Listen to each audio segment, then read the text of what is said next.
Good afternoon. I have to practice saying that. I usually say good evening. Welcome to ALOUD, the signature public program of the Library Foundation of Los Angeles. I'm Louise Steinman, the curator of the ALOUD series, and thank you so much for joining us today.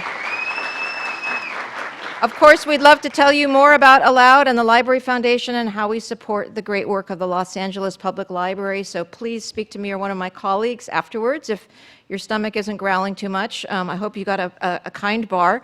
We're experimenting with daytime offerings like this. We began with Adam Winkler's talk on corporations a few weeks ago, and we also hope that you'll join us to hear Yanis Varoufakis, the former Greek finance minister, for a noontime talk on May 17th. I'm curious, how many of you here are from the legal community downtown? That's great. And we'll try and make it easier for you with food you can order in advance in the future. And we'd love it if you would fill out those surveys. It will help us as we assess whether it's easy for you to get down here during the day, and we'll make plans accordingly. Our program today, of course, is in the form of a conversation, and we will have some time for questions from you, the audience, so please wait until we circulate the mics, and we do record for podcast, and we thank you for that. And afterwards, both of our authors will be signing their books in the lobby, courtesy of our library store. I like the description of Justice Antonin Scalia as both a, quote, conservative legal thinker and disruptive public intellectual, unquote. Was he unscrupulous or principled? Was he both? Legal scholar Richard Hasen offers a nuanced perspective on the influential justice and the contradictions of his legacy that may have helped delegitimize the very institution he was trying to save. According to Hasen, Justice Scalia's legacy is not fading. It is, in fact, only growing stronger. In a recent piece for Slate, he notes, quote, over the next decades, Justice Scalia is likely to have greater influence in death than life. Antonin Scalia was nominated to the Supreme Court of the United States in 1986 by President Ronald Reagan and served for nearly 30 years. He believed that the Constitution and the law should be interpreted based on their actual text and original public meaning. And today we'll take a look at what that legacy means as we welcome legal scholar Richard L. Hasen, whose new book, The Justice of Contradictions, Antonin Scalia and the Politics of Disruption, has just been published by Yale University Press. Rick Hasen is Chancellor's Professor of Law and Political Science at UC Irvine and a recognized expert in election law and campaign finance regulation. He was named one of the 100 most influential lawyers in America by the National Law Journal, and he's also the author of Plutocrats United, Campaign Money, the Supreme Court, and the Distortion of American Elections. Erwin Chemerinsky is the founding dean of UC Irvine School of Law, and he's now decamped to Oakland, we miss him, where he's the dean of the UC Berkeley School of Law. He's the author of 8 books. It could be 9 by now since I last spoke to Erwin. Most recently, the case against the Supreme Court. He has argued several cases before the Supreme Court and various circuits of the United States Courts of Appeal, and we're delighted to welcome him back to ALOUD today for his conversation with Rick Hasen. Please welcome our 2 distinguished guests. Thank you.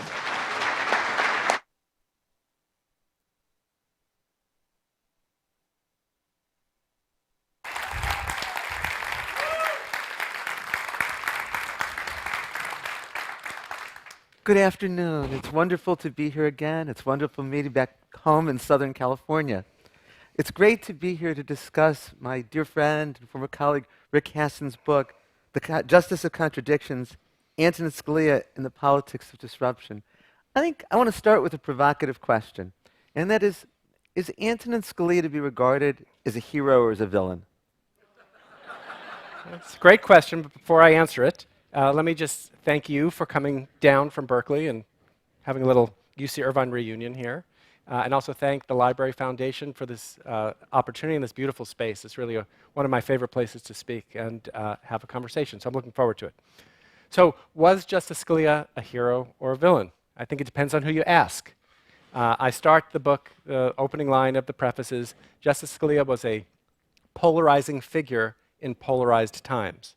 And he was seen as a hero by some, and I think has become deified by many in his death, and seen as a villain by others. He was an unprincipled justice. And I think he helped make the court a more politicized institution, and he made the justices be seen, and we'll probably talk about this in his role as a public intellectual, be seen as celebrities and be seen as people to be emulated or people to be vilified. A few weeks ago, I was speaking at an event at the Brennan Center, and the Brennan Center put out a tweet that said, "Come here, Rick Hasen and Joan Biskupic talk about Justice Scalia's complexities." And somebody responded to that tweet by saying, "Scalia was a partisan hack." And someone responded to that by saying, "Scalia was the only principled justice, and what he did was apply the law as written." And I took a screenshot of that. I said, this is the problem. If you don't talk about him as a hero or a villain, if you want to talk about the complexity of the person, it's hard to have that conversation. And I hope this book lets us see some of the nuance in who he was and what he did. Why did you write a book about Antonin Scalia? There are other biographies on Scalia. Why another one? So I know you asked this question knowing the answer, since you were a big part of it, but it is worth sharing. Though I have to tell you, when you first told me you were thinking of writing a book about Justice Scalia, I asked exactly the same question that I pose now. This is true. So about 6 years ago, I wrote a book proposal called The Scalia Court, and my argument was Justice Scalia was the most influential justice on the court. And I sent it to a few people and got some feedback, and it wasn't quite right. And I put the project aside, worked on other projects. And then about a little over 2 years ago, one Saturday morning, I woke up and I sent an email to my dean, Erwin Chemerinsky, and I said, "I think I'm going to pick up the Scalia project again. Do you have some time that we can meet and talk?" And Erwin wrote back a few hours later and said the justice just passed away. It was February 13th, 2016, the very day that Scalia. So I knew that I had to write this book. And what I wanted to do was to present the complexity of the person. I was always fascinated by Justice Scalia. His opinions were always the most interesting to read, even when they were infuriating. He was a beautiful writer. He was a provocative person. And I thought he was much more interesting. But yet, he was what David Cole of Georgetown called in a piece right after Scalia died, the most influential justice on the Supreme Court without influence in Supreme Court history. Because if you think about what makes a Supreme Court justice influential, well, there are two ways we might measure this. One is we might say, did they write the most important majority opinions in the toughest cases? And aside from criminal procedure cases and a case involving gun rights called Heller that we might talk about, he rarely wrote those opinions. Another way of thinking about who's the most influential justice is who's the swing justice? Who's the one who wakes up in the morning and decides whether partisan gerrymandering violates the Constitution or doesn't? That would be Anthony Kennedy. That's not Scalia. But Scalia is cited more than any of the other Supreme Court justices. His opinions are discussed more. And it was through the sheer force of his writing and his personality that he was able to gain such influence and get a collection of acolytes, people who are now coming onto the courts, from the Supreme Court down to the lower courts, who are trying to emulate his views, and in some cases, as with Justice Gorsuch, as we might talk about, emulate his snarkiness. And I think he changed the nature of what it means to be a lawyer and a judge and a public legal intellectual. And so I was just fascinated by him. This was very much outside my comfort zone, which is why I had to rely on you to figure out the religion cases, the criminal procedure cases, all the areas of law that I don't usually study, and figure out where Scalia fit in those cases. And you do a masterful job in all areas. And one of the great things about this book is its clarity and its accessibility. But I want to talk about a contradiction that came to my mind as I was just listening to you. You said he was a beautiful writer, but you also said he's known for, and I'm going to use your word, his snarkiness. Yes. I find a contradiction there. I don't find his writing beautiful in the sarcasm that he brought to the court. In the decision with regard to marriage equality in 2015, in a footnote, and he was dissenting, he said, if he ever joined an opinion like Justice Kennedy's majority opinion, even to get 5 votes, he wouldn't leave his house without a bag over his head. Right. I don't think that belongs in Supreme Court opinions. I don't think that's beautiful writing. Right. So yes. So it is a contradiction. But I'll tell another story that that's about Scalia, but not Scalia himself, that kind of illustrates the dual nature of how people thought about him. Years ago, Justice Scalia was down in Baton Rouge, Louisiana, doing some hunting, and he gave a talk at Louisiana State University. And he gave the talk afterwards, and this is reported by who was then a professor, now a Ninth Circuit Judge, Bybee, who was a professor there who was hosting Scalia. And Scalia has this reception line, and a law student walks up and says, Justice, I really admire you, and thank you very much. And the student said, no, I really admire you. I admire you so much, I even named my pet fish after you. and Justice Scalia said, oh, you called it Nino? Well, Nino was what Scalia went by. He said, oh, no, I would never be that familiar. I called it Mr. Justice Scalia. And so then the student moved on, and Judge Bybee went up to the student and said, this is interesting. So do you have a whole Supreme Court of fish in your... And the student said, no, I would only name fish after justices that I like Justice Scalia.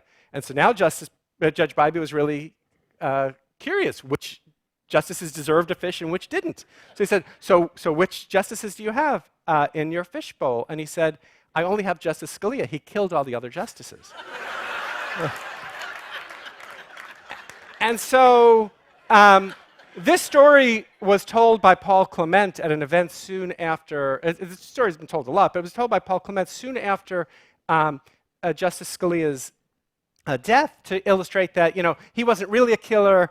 He had this killer instinct, but in the end he was charming. So Justice Ginsburg, who's very liberal but was a lifelong friend of Justice Scalia's, said, I love him, but sometimes I like to strangle him. Justice Sotomayor, another court liberal, said he was like family, but sometimes if I had a baseball bat, I don't know what I would do.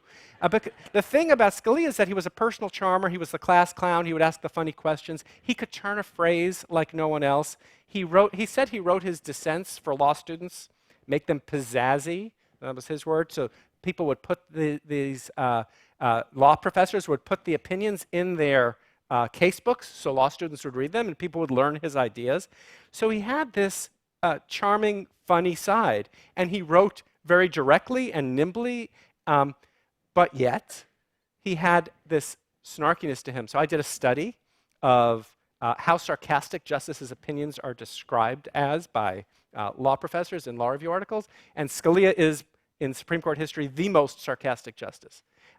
And his attacks were by far. So, you look at how many times his opinions would be described that way. It was often. He would call other justices' opinions irrational, absurd, cannot be taken seriously. He was, and his attacks, the worst part about his attacks is that they were not just ad hominem, like the I'd hide my head in a bag. They were meant to delegitimize his opponents. They were meant to suggest that he was doing judging, but the other justices were super legislators who were doing politics. He was the one that was above politics. And so he used his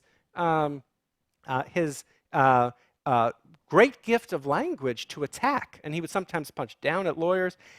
There was a beauty to how he could write. I wish I could turn a phrase like him. And yet there was this sharp edge to him that I think not only didn't serve him well in terms of making friends on the Supreme Court, it didn't serve him well in terms of promoting the civility of the court. And I remember a few times I would describe writing as beautiful in my drafts, and you would say, this doesn't look beautiful at all to me. So we do disagree, but I think you can kind of admire the craft.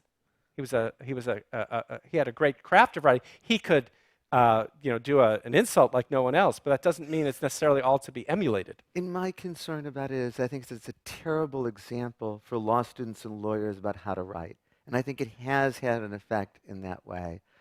I want to talk about your title, titled Justice of Contradictions. And yet, as I think of Antonin Scalia, I think he was one of the most ideologically consistent justices on the court. I could count on less than the fingers of one hand the instances where he didn't come to conservative results, that his results seem more to mirror the 2016 or 2012 Republican platforms than anything else. So why do you call him a justice of contradictions? Well, I do think that he was quite conservative, and that usually he decided cases the way the conservative majority on the court would. He would point to, for example, his flag burning decision, where he says that a law that says burning the American flag is illegal would violate the First Amendment. He would point to his criminal procedure cases, where in some, but not all cases, he would side with criminal defendants, for example, on the right to confront one's witnesses or his views about search and seizure. But for the most part, he was conservative. There are a number of contradictions. We talked about the contradiction involving his use of language. But the greatest contradiction, as I alluded to a few minutes ago, is this idea that he was someone who said, I have found the Holy Grail for how to read the Constitution and how to read a federal statute. It is to apply in the constitutional area original public meaning, which means what did the people at the time the Constitution was written think it would have meant at the time? And for texts, what a plain English language reading of the text would have meant. And he presented this as this is the way that's going to make the courts legitimate because it's going to put the courts in their role. But yet, the way he approached this, not only in being inconsistent in his application of principles of originalism and textualism, which we could talk about, but in denigrating anyone who would not follow his views, he ended up delegitimating the very institution he said he was aimed at trying to legitimate. And so the largest contradiction is, I think he's left us with a much more political court, even though he said he was doing law and not politics. In fact, the justices, when they have to decide what the words equal protection or due process mean, there's not enough guidance from the text of the statute. And so ultimately, it comes down to a question of the justices' values.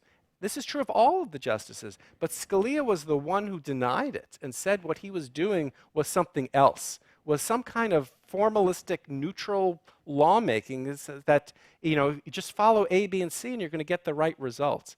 And yet, it was so obvious if you look at his results that he was not that way. And just a good numerical example of this, one of the last terms of the Supreme Court, when Justice Scalia sat on the court, there were 16 cases decided on a 5-4 vote. In 15 of the 16 cases, Justice Alito, who was neither an originalist nor a textualist, but who was very conservative, voted with Justice Scalia. And in those 16 cases, Justice Ginsburg and Justice Scalia agreed only once.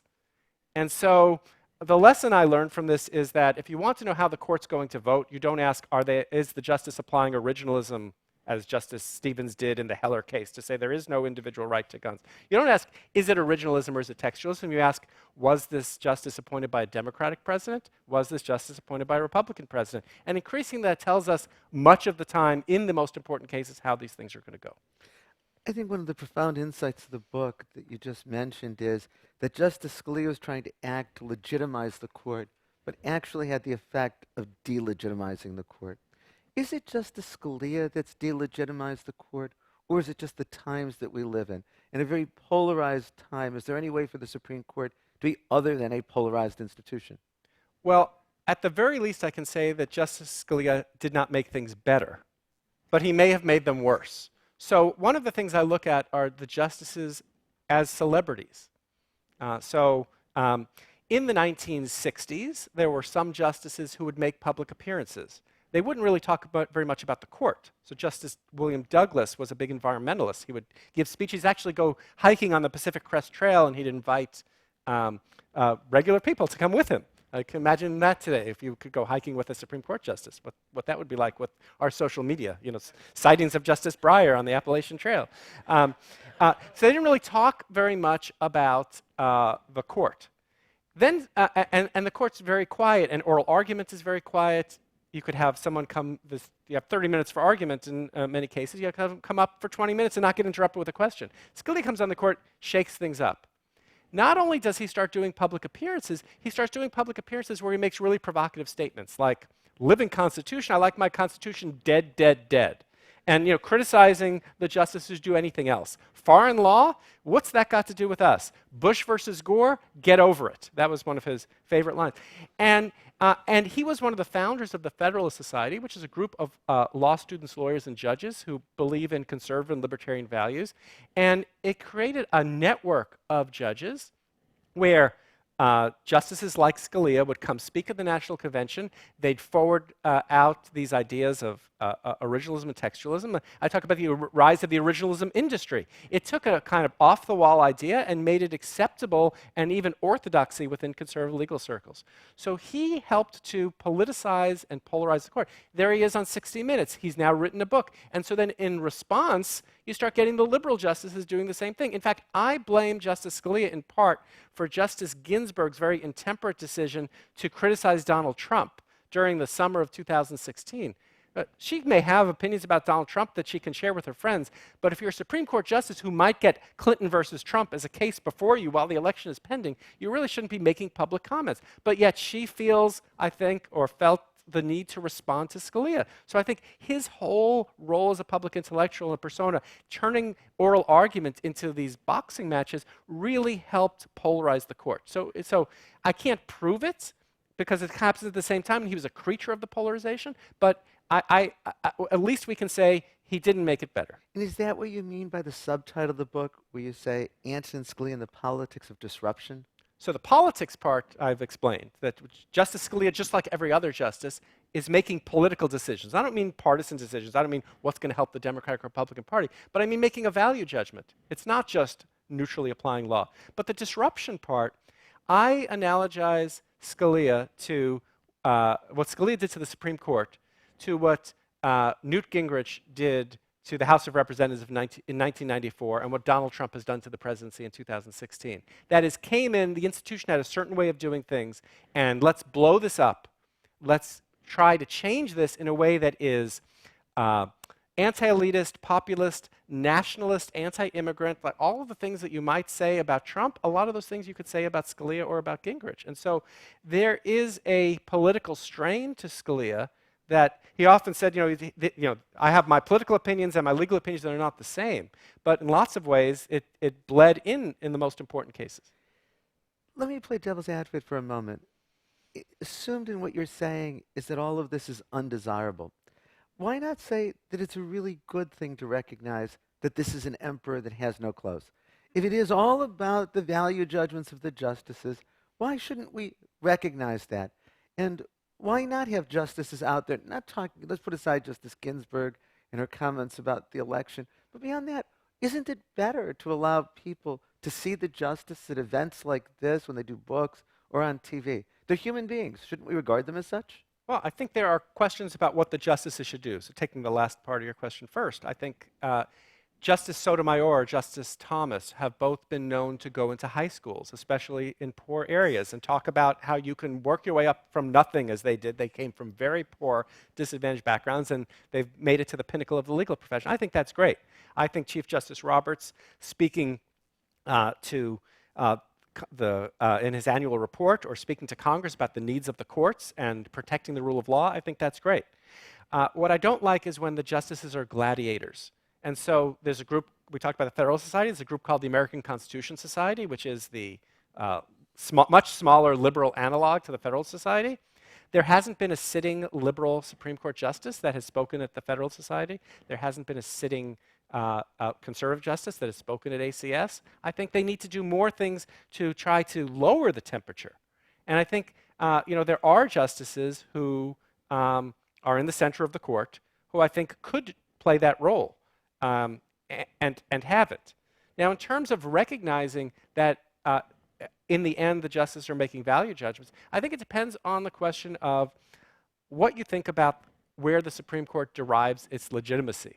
I agree with you that we shouldn't pretend that the justices are not making value judgments, but that doesn't mean it's all politics. So I just recently completed a study looking at how the Supreme Court divides in its cases. And it turns out that not only are we at a high point in terms of the number of 5-4 or 1 justice opinions, we're also at the high point in the number of unanimous opinions at the same time. That sounds a little bit like a contradiction. But it turns out that the Supreme Court's doing two things. One thing it's doing is deciding these high-profile political cases, the ones that make it to the front page of the New York Times that we all hear about. But it's doing another function too, which is it's helping to resolve disputes in areas where politics do not play a role. I do think that there is a difference between law and politics. There is a space. And if we completely politicize the court, then even those questions where you could get a liberal and conservative judge to otherwise agree that things are going to be seen as more politicized. And there was a new study that said that the Supreme Court justices are influenced by kind of the media that they consume like the rest of us. So they're on Twitter too. I was at a talk that Justice Kagan gave, and I was tweeting about what she said. And then I met her at the dinner, and I went up to her and introduced myself. And she said, "Oh, you're the one that's been tweeting about me." So she's on Twitter. They're getting messages too. They come from Justice Scalia used to listen to talk radio, and so what he was hearing and what his worldview was colored by the very things that political people do. Let me move from the more general to specifics. If you were to pick one area of law, where do you think that Justice Scalia has had the greatest effect? Well, he himself said that he had his greatest effect in areas where there was where he could write a majority opinion, which would mean something like the Heller case. The Heller case is the case that recognized that people have an individual right to bear arms under the Second Amendment. It's a very interesting decision because there's a line in there that says this doesn't mean that laws that bar felons or the mentally ill from getting guns can't get guns. And in fact, Justice Thomas recently complained that Heller didn't go far enough, and that it actually the Second Amendment's become like an orphan at the Supreme Court. It's not hearing those cases. I wouldn't say that's where he had his greatest influence, although he might have said that. I would say he had his greatest influence in terms of, and this is somewhat technical, but how courts read statutes. And so Scalia had this view of textualism that you basically look at the words of the statute. If the words are unclear, you apply different rules of thumb, what he called canons of construction, rules of grammar. And so literally, you have Supreme Court cases now where, well, I looked at the third dictionary definition in this 1868 dictionary, and it says this. Well, I looked at this 1900 dictionary, which is a better dictionary here as well. And they're fighting about dictionaries. Justice Kagan, who's one of the court's more liberal members, said at a Scalia lecture in 2015 at Harvard Law School, where she used to be dean, she said, "We are all textualists now." I don't really believe that in the hard cases. You look at the Obamacare case, where the question was whether the law is going to go down a death spiral because of 4 words in a 2,000-page law. But in the lower courts and in the less important Supreme Court cases, Scalia's changed the way we talk about how to read a statute. So there's a case involving a violation of the Sarbanes-Oxley financial law. And the question the Supreme Court had to address was, is a fish a tangible object? Which is kind of an odd question. Justice Kagan, in her dissent, cited to Dr. Seuss, one fish, two fish. But how did the court divide? They divided 5-4. Justice Ginsburg, the most liberal member of the court, wrote the majority. Justice Kagan, one of the more liberal members, wrote the dissent. And it was almost all about these tools of construction. So I think in the ordinary case, not the high political case, Scalia's way of starting with the statute and focusing on these rules of construction has profoundly changed the way judges decide cases and how lawyers write briefs. My problem, though, with that is what you'll often find is there's words in a statute, and the court will say, we're focusing just on those terms, and the plain meaning is, and you read the words and you go, maybe, maybe not, depends on how you want to define the words, and it pretends you can find answers when it's not. There was a Supreme Court case last year dealing with an area of bankruptcy law, and it involved if some creditor buys a debt from another creditor, does the Fair Debt Collection Practice Act apply? And the Fair Debt Collection Practice Act is the law that says that creditors can't call you in the middle of the night, can't call your employer and the like. And the statute just uses the word debt collector. And the Supreme Court, in an opinion by Justice Gorsuch, says, we focus on the plain words of the statute. Debt collector is the initial creditor, not somebody who buys the debt. I go, but aren't they both debt collectors? How do you get that from the plain language? So is plain meaning other than they pretend that the words have clarity even when they don't? So I think that there's a law and linguistics professor named Lawrence Solon, who is at Brooklyn Law School, and he wrote a very nice piece where he basically said they're engaged in a parlor game where they're trying to come up with something that seems plausible but is not really the way English people Americans speak English. So another example I give in the book, there's an opinion by Judge Frank Easterbrook, who was a former colleague of Scalia's at the University of Chicago, wrote an opinion about whether someone's going to get a 10-year enhancement of his sentence because he was selling LSD he was a drug dealer, and he had put it on paper because LSD is so light that you have to put it in orange juice or put it on paper to be able to sell it. And the question was, do you weigh the paper? And the law said the sentencing enhancement of 10 years comes in based on the weight of the drug or a mixture of the drug. And Judge Easterbrook said, well, this is a mixture. Now, who would call a piece of paper infused with LSD a mixture? And this guy went to jail for 10 more years. So I'm very critical of this approach. I think this is a bad development in the law. But you asked me what I thought his greatest influence was. I think it's moved us in this direction. I much prefer, and if you're looking for a great book that responds to Scalia on this, Judge Bob Katzman, who's the chief judge of the Second Circuit of the United States Court of Appeals, wrote a book called Judging Statutes, where he says, why would we not look at what Congress might have intended and put into a committee report? Why wouldn't we look at all the surrounding circumstances? Why wouldn't we take context into account? Doing it Scalia's way is going to make it worse, and we're going to give judges more discretion. Scalia used to say that looking at legislative history like a committee report was like going to a party and looking over the heads of the people trying to find your friends. And what I say in the book is it's the same thing with what's going on with textualists, except they're fighting over dictionaries, which is even worse, because dictionary definitions are never the way people actually speak. You know, it's a moment in time captured by a single individual, and it doesn't give you the context at all. You have a piece in Slate this morning that's very consistent with the thesis of the book, that Justice Scalia will have more influence now that he's no longer alive and into the future than he had while he was a justice on the court. Why do you say that? So we talked about the Federalist Society and how they have all, or most of them, have agreed with Scalia. In fact, their biggest criticism of Scalia is that he wasn't Scalia enough. That, you know, there were some times when he wouldn't follow originalism, or he wouldn't follow textualism, or he wouldn't be conservative enough. President Trump has essentially outsourced the choosing of judges to the Federalist Society. And all of the judges on his list of possible Supreme Court justices, they're all Federalist Society members. Justice Neil Gorsuch, who's the newest member of the Supreme Court, is not only a Federalist Society member and a common speaker at the Federalist Society, he has said, we are all originalists, we're all textualists. He buys into this and is deciding cases in this way. And in fact, he's like Scalia on the court, but without that charm and wit. So there was a moment at the oral argument in the partisan gerrymandering case heard a few months ago involving Wisconsin's partisan gerrymandering, where Gorsuch says, can we get back to this arcane matter, the Constitution?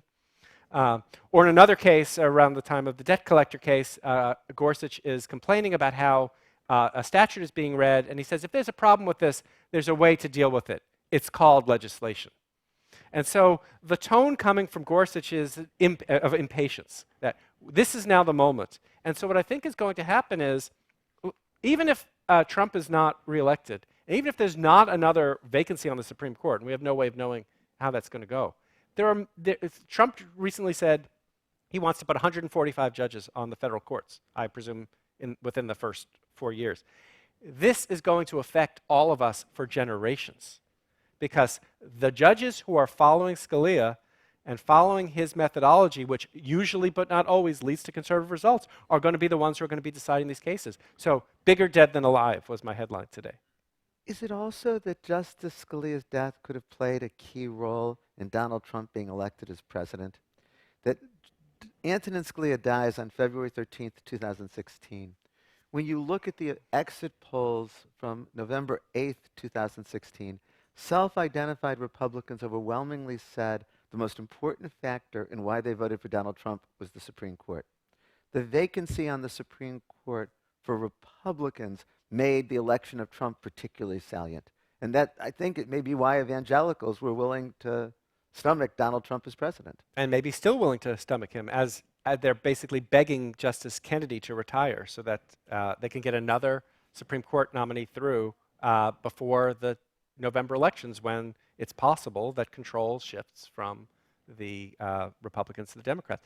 It's hard to say whether or not Scalia's death was a motivator. One thing I say in the Slate piece today is that people always ask me why those on the left are not as excited about court issues as those on the right. And I think the answer is that the Supreme Court's been deciding cases, if you look at the high-profile cases, about 50-50 conservative-Republican, because there's been a swing justice. There's been the Justice Kennedy, the Justice O'Connor. Just wait, as I argued in the LA Times a few months ago, just wait until John Roberts is the swing justice. He's the next swing justice if Kennedy leaves and Trump gets another appointment.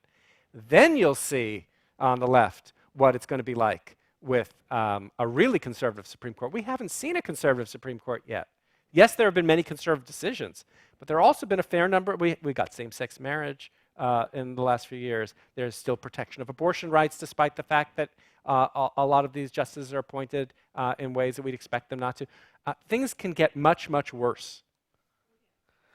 On that optimistic note, let me ask you a different question. You mentioned in passing a moment ago gerrymandering in a case that was argued in October. Another gerrymandering case was argued this morning. What's interesting is the last really major Supreme Court decision about gerrymandering was in 2004. And it was a Justice Scalia opinion that said that challenges to partisan gerrymandering can't be adjudicated by the federal courts. Do you have a sense of what the Supreme Court might do in these two cases? One from Wisconsin, one from Maryland, one where it was Republicans, one where it was Democrats, and what that can mean for our political system. So the court held argument this morning. I haven't seen the transcript yet because I was on my way here, but from the reports I've seen, the justices are struggling. Justice Kennedy is the swing justice here, as he is in many cases.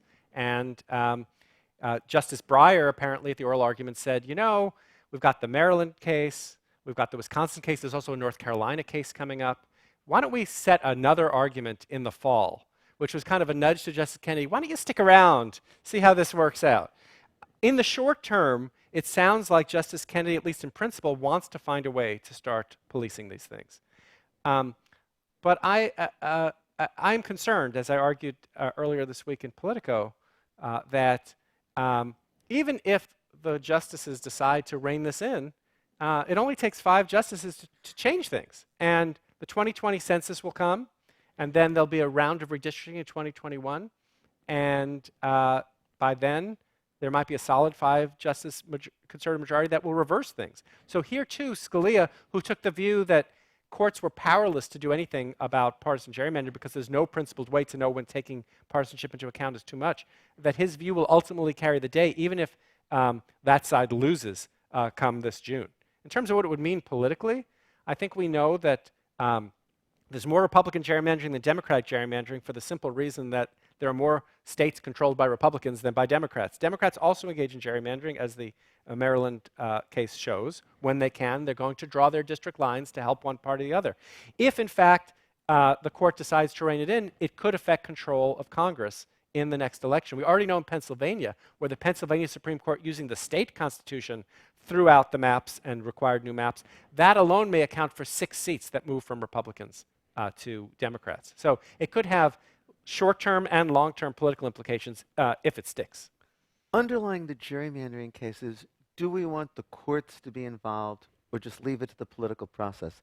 And that's, in fact, a larger frame for talking about the Supreme Court, at least since Richard Nixon ran for president in 1968 and campaigned against the Warren Court and campaigned against judicial activism. And there is a tone through Justice Scalia's opinions of judicial restraint. Do you think he's consistent about that, or is that another contradiction? So first, I should say in the political process cases, which are the cases I know the best, he wasn't even consistent there, because in the campaign finance cases, he was in the majority in Citizens United. He wrote a very famous dissenting opinion in a case called Austin. He said, this is all about incumbency protection. We need to strike these laws down. But yet, in the gerrymandering case, he lets incumbents go wild. And in a political patronage case, he said it would be perfectly constitutional for the governor of Illinois to fire a janitor because he was a Democrat. So that would never happen in Chicago. Yes. Where you're from. Exactly. So in terms of judicial restraint, it's very interesting because Scalia was more restrained than, say, Justice Thomas. Scalia was willing to follow some precedents while Thomas wanted to overrule more. Scalia famously said to Nina Totenberg of NPR in an interview in 2008, I'm an originalist, I'm a textualist, but I'm not a nut. with a reference to Clarence, his friend, Justice Thomas. There were times, so just to take one example, after the Supreme Court decides in the Heller case that there's an individual right to bear arms under the Second Amendment, the question then becomes whether or not this applies against the states as well, because the Bill of Rights were written to limit the federal government, not to limit the states. And the Supreme Court, through a doctrine that developed in the 1920s and beyond, something called substantive due process, starts saying that some of these rights that apply against the federal government also apply against the states. Substantive due process is anathema to Scalia. It's why he says that the abortion cases are wrong. There's this huge fight to try to get Scalia to reject his views there and to adopt a wholly new theory, which could have allowed for the creation of a bunch of new rights that nobody knows what they mean under part of the Constitution called the Privileges or Immunities Clause that the Supreme Court essentially shut down in 1873. Scalia is asked, at the oral argument on this question, says to the lawyer, why do I need to go this route? Are you trying to be a law professor? Well, you're making this too hard. And in one sentence, he disposes it. I'm following precedent. And Thomas issues 53 pages of, here's why I'm adopting a brand new theory. And I think the people who are following Scalia are much more going to be in the Thomas mold, much more willing to, I don't like the term activism any more than you do. They're going to be what the new term on the right is judicial engagement to protect economic liberties. And so we may see a new wave of what the left will call judicial activism coming from the right.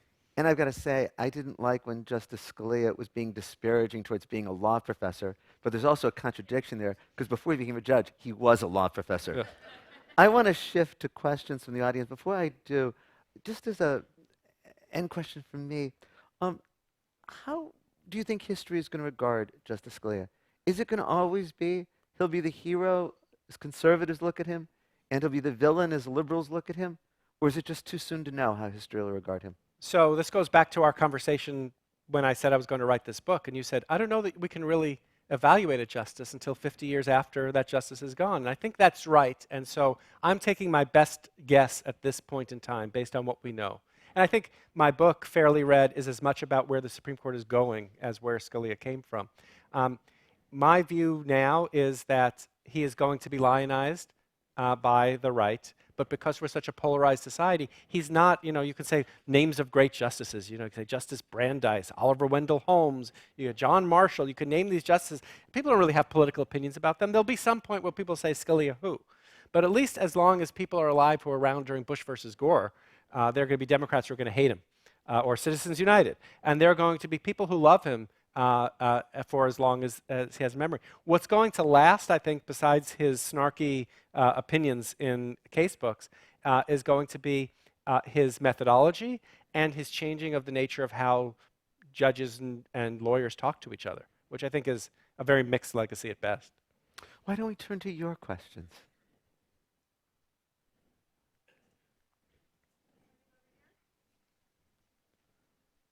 Would you comment on whether Scalia was consistent or contradictory when it came to respecting and following precedent?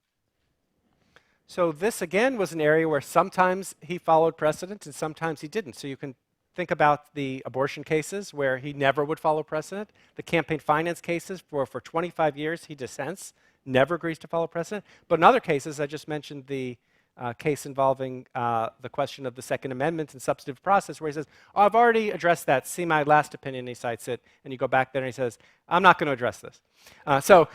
Sometimes he followed precedent, sometimes he did not. The thing is, I don't know that Scalia was any less consistent than any other justice. I want to make this point because some people said, you're calling Scalia a hypocrite. I'm not. What I'm saying is Scalia held himself to a higher standard than every other justice. He said he was better than every other justice, and he didn't live up to it.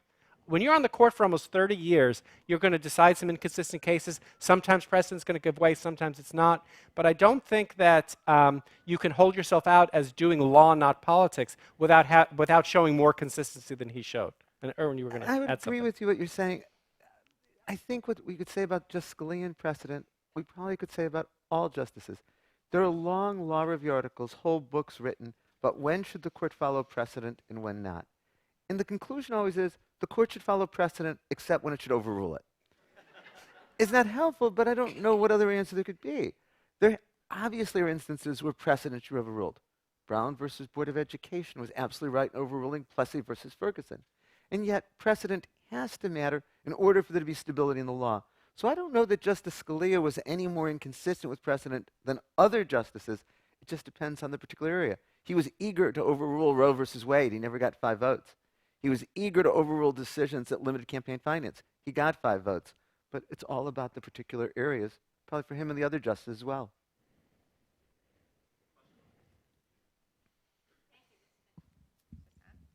This has been fascinating. Can you comment on his participation in death penalty cases? He was very harsh, I thought.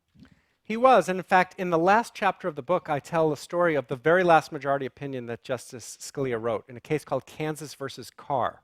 It's a case involving really horrific facts about these 2 brothers that go off on this killing spree, and they commit all of these horrific crimes and leave this woman naked, think that she's dead. She has to crawl through the snow. It's just really, it's so horrific. The case was an 8-1 case because the legal arguments were so weak that were made by the defendants. Only Justice Sotomayor dissented, and she dissented not even saying that the lower court got it right, but that we should give more room for the lower courts to have some flexibility. But Scalia wrote this opinion.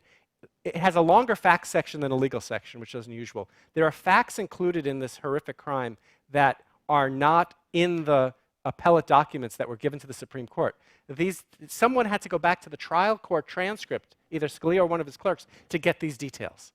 So what motivated him to tell the story? So one thing is he was a huge supporter of the death penalty, and in fact, he dissented in cases that said that it was unconstitutional to execute those with cognitive disabilities or to execute juveniles, people who committed crimes while juveniles.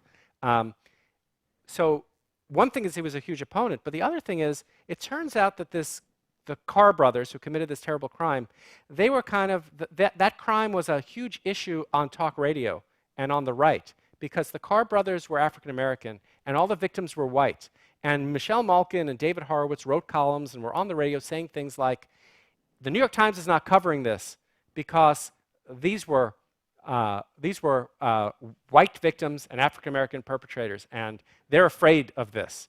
And so it might be that Justice Scalia heard that and wanted to give voice to those people. But he always saw himself as giving voice to the victims and was a very strong believer in the death penalty. You go back and you read what he says about whether the cognitively disabled, who he calls the mentally retarded in his opinions, could be executed. He said, why should they get any slack? It was really quite harsh. So he was quite consistent in the death penalty area. I don't see any contradictions there. I don't know if you think of anything else. Erwin.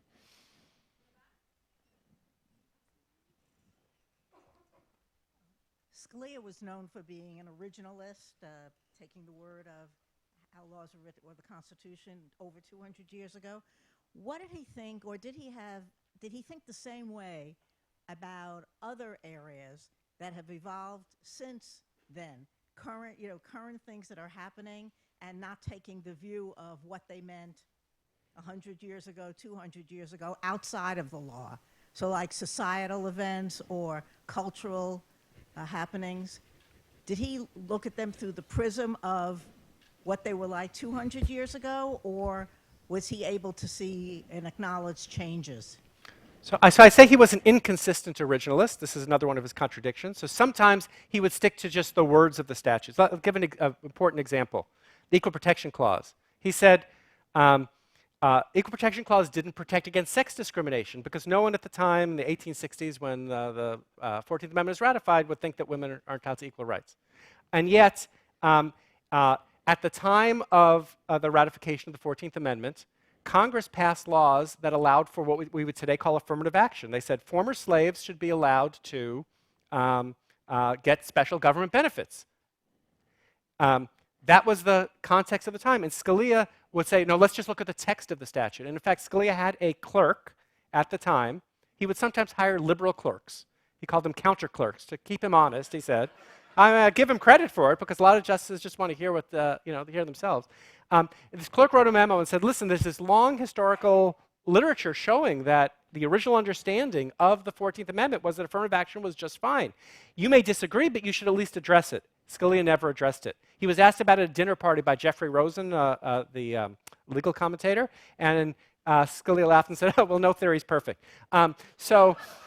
Sometimes he would ignore an originalist argument altogether. Sometimes even when Thomas would raise one, sometimes he would focus on current issues. And even in the Heller case, which he called his originalist opinion, talks a lot about contemporary society. And so even when he said he was doing originalism, he called his most originalist opinion, it looked at post-ratification history, it looked at current issues, it looked at balancing interests. Nobody, I think, could live up to what Scalia said he was doing. Is another example where I heard Justice Scalia speak.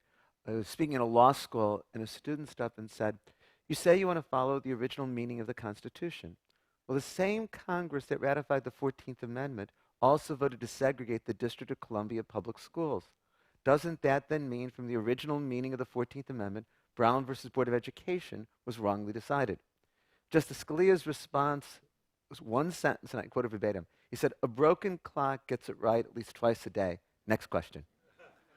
And I should say, this is how when he was confronted with these issues, this is how he responded, with humor or with deflection. So at one point he says, "As Sarah Palin said, let me get back to you." I found a letter that he was asked to review a book by a Yale professor named Jack Balkin, a book called Living Originalism, which makes kind of a liberal case for originalism. He was asked to review the book, and he wrote back and he said, since I'm not going to read the book, I can't review it. I will follow Disraeli's maxim, never complain, never explain. And so he at least followed the second half. He never explained when he was inconsistent in these cases. What would Justice Scalia think of the treatment of Merrick Garland's nomination? Well, I don't know. He certainly lamented the lack of civility and the rise of politicization. He was confirmed to the Supreme Court by a vote of 98-0. In fact, we didn't get to talk about this, but there's a point where in an argument about the constitutionality of a part of the Voting Rights Act where he says 98-0, talking about the affirmation of the Voting Rights Act, something's wrong when something is reaffirmed 98-0. And the New York Times pointed out the same vote for him. I think all the justices, so far as I can tell, are unhappy with the process. It's not clear what to do about that process. But Scalia was somewhat of a partisan. There's a new book out by one of Justice Scalia's writing partners, someone named Brian Garner, and he claims in that book that Scalia was intrigued by Trump and we know that Justice Scalia's wife, Maureen, had Trump signs on their lawn. So he might have believed, like Mitch McConnell did, this is a time to play political hardball because the country is very polarized. I just don't know. I have no insight. I don't know if you have any insight. The other thing is, people often remark, as Rick just did, about Justice Scalia being confirmed 98-0. It's not that it was a different time with regard to confirmations. Instead, it was Warren Burger resigned as Chief Justice, and William Rehnquist was being elevated from an Associate Justice to Chief Justice, and Antonin Scalia was appointed for the Rehnquist seat. Civil rights groups decided they could only attack one of Rehnquist and Scalia, and they thought they had a better chance of defeating Rehnquist. In fact, there were more votes against Rehnquist's confirmation of Chief Justice against anyone nominated for the Supreme Court until Clarence Thomas was nominated in 1991. But the choice to go after Rehnquist is why it was unanimous with regard to Scalia. Everyone knew he was going to be a very conservative justice. I don't think anyone knew how conservative he would be or the kind of justice he would be at that moment in time. Although I should point out, if you look at counts of conservatism, he was not the most conservative justice when he was on the court. There was always someone to the right of him, Thomas, Alito, in some counts. Mm-hmm. So, yeah.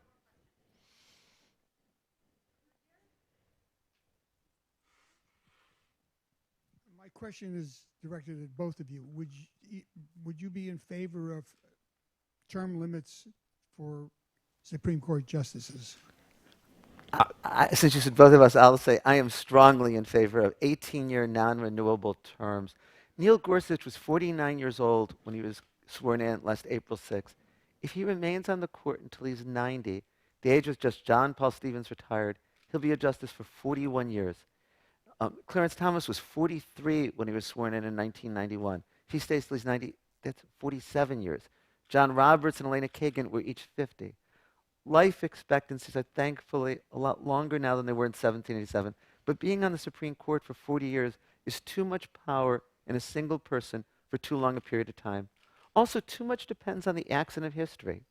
Richard Nixon got 4 picks for the Supreme Court in his first 2 years as president. Jimmy Carter got no picks in his 4 years as president. So I favor 18-year non-renewable terms. I don't know if we agree.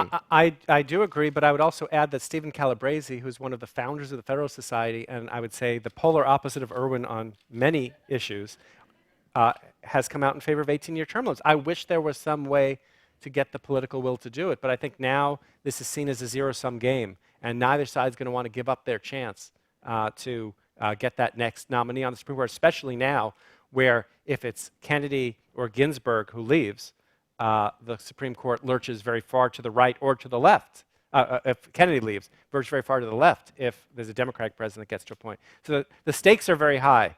If there's a long logjam where the president's of one party and the Senate's of another and they can't nominate, and the Supreme Court goes down in terms of the number of justices, maybe there would be space for this. What I think is more likely is if Democrats come back to power in 2020, they think about packing the court.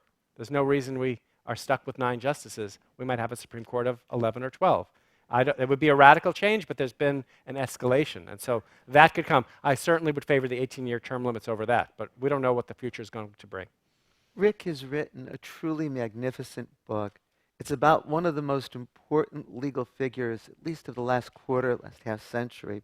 And I think above all, as you read it, you get reminded that what the Supreme Court decides affects all of us, often the most intimate, the most important areas of our lives.